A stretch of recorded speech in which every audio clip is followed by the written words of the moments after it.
online you will find a ton of before-after pics by people who lost a lot of weight hiking, and they will tell you about all the reasons that why hiking is just amazing for that. It is free, it is not as monotonous as the gym, it is great for mental health, and you can do it until you're quite old.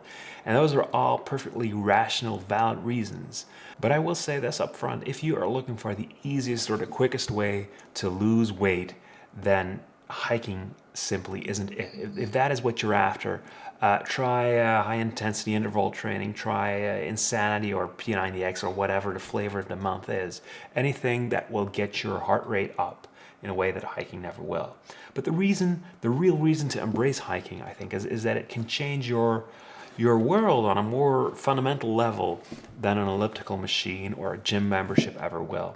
And I think the best way to put it is that hiking is the kind of thing that will make you forget to check your phone. You know we're all cutting down on phone time. And if that is something that appeals to you, even though you are probably on your phone at this very instant, then this might be a video for you. So let's take a look at 4 things to keep in mind when you're hiking to lose weight. Perhaps it would be best for you to take your strange theories on weight loss elsewhere. First of all, start small. You know, the hiking community, on one hand, it's a very welcoming place with lots of people who want to help. But on the other hand, between the lines, you also read that real hiking is about finding the longest trail and climbing the highest top and doing these crazy through hikes months on end. Just so hardcore. What in reality, it is about finding the people, finding the places along the way, and just a journey. So when you're just starting out, I think it's important to realize it is not a race. There is no use in comparing yourself to others. The race is on. So start small, find out how far you can comfortably walk, and then go a little further every time. Then add some weight, find yourself a backpack, and if you feel it's not challenging enough, just take extra water. You know, water is a really great training weight. It is heavy. It encourages you to drink more, which is always good. And if you find that you've taken more than you can handle, just find some thirsty plants along the way, right? Who's gonna water the plants? Also, try stuff out. You know, camp in your garden. If you buy hiking shoes, wear them as much as you can before going on a serious hike. I have slept on the ground next to my bed for nights on end, trying to find a sleep system that was comfortable for me. And I looked silly, but if it didn't work out, I could always crawl back into my bed at 3 a.m. But if you are out on a trail and you're not getting any sleep, it's a disaster.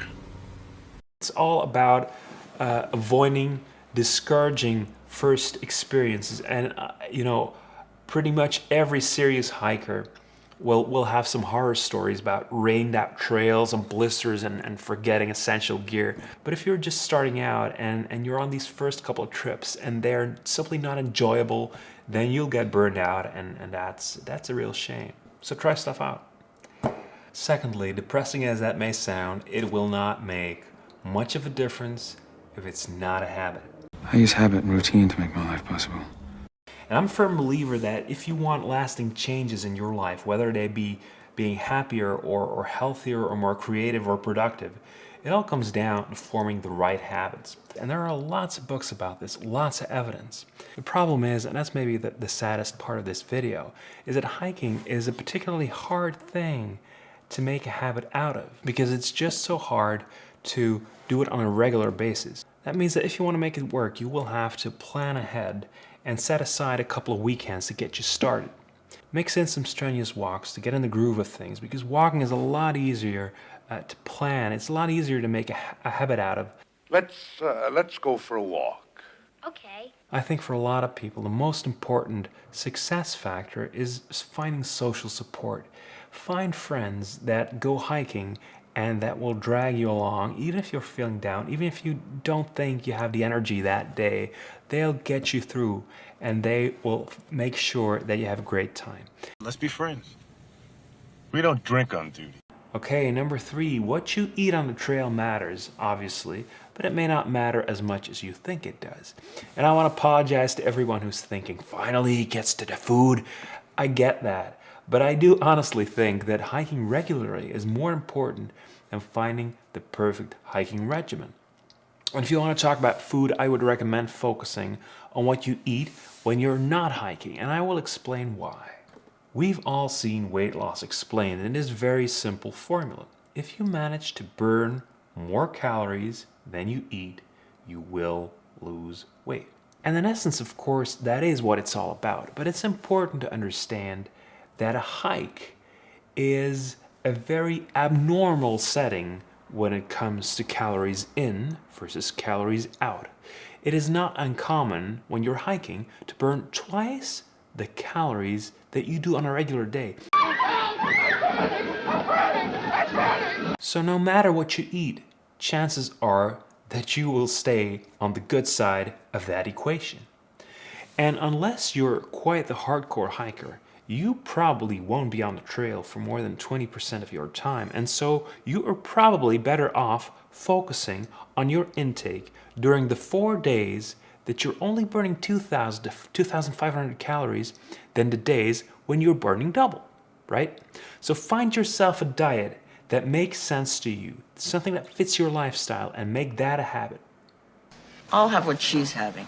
You don't necessarily have to choose the hardcore version of that diet either. Maybe stick to the easy version and combine it with hiking to really shed some weight. Okay, so what do you eat when you do get out on the trail? I think it's wise to stay as close as possible to your preferred diet. If you're doing keto or slow carb or whatever, try to stick to the same principles when you're out hiking. That's not gonna work. Now, of course, logistically, there are some constraints inherent to hiking. You know, good luck fixing a nice salad on the trail or taking fresh meat or eggs in a backpack. Ironically, natural food can be quite hard to come by when you are in nature out hiking. So you look for stuff that is healthy, that doesn't weigh too much, and that doesn't spoil. Things like nuts, cheeses, chia seeds, dehydrated fruits and vegetables are all fine options. See all the dirt and earwigs? That's the sign of healthy food. I'd say it's also a good idea to try out different options. Some people swear by store-bought dehydrated meals, others go for homemade cold soak recipes, or even powdered food. Find out what works for you.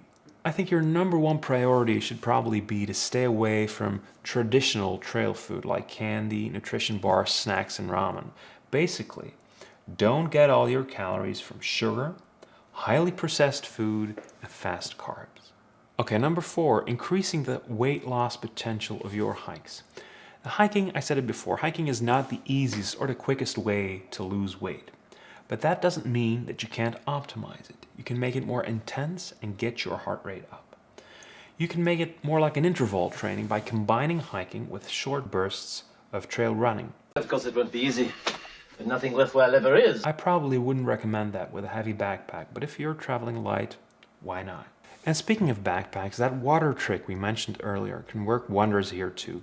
Make your backpack extra heavy with water for that extra workout and just get rid of it when you feel that you've had enough.